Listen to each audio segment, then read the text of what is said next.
All right, so today we're going to look at changing the cabin air filter on a 2014 Honda Accord. I've already got the new one down here.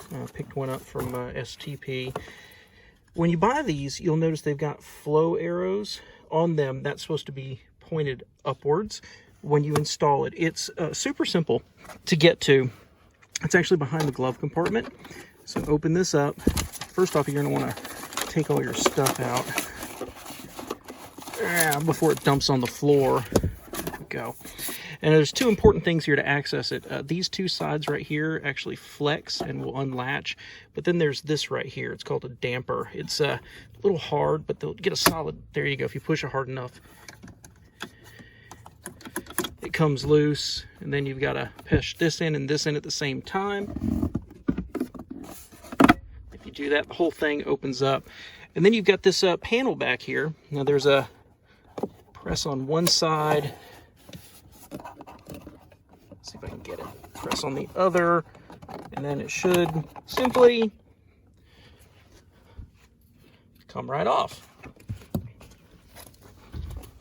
So behind there is the actual filter itself, which should pull right out.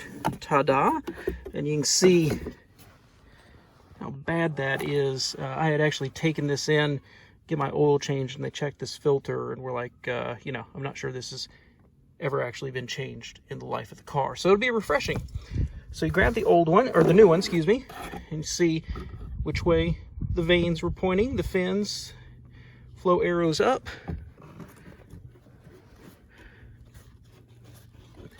And you just literally slide it in. That's all there is to it. The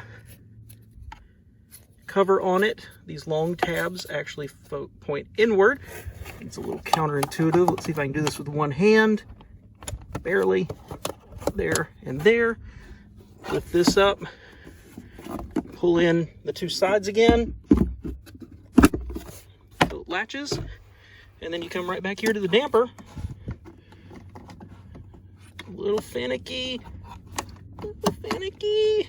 And let's see, there you go. And you're done. Just load all your junk back in and throw out the old filter.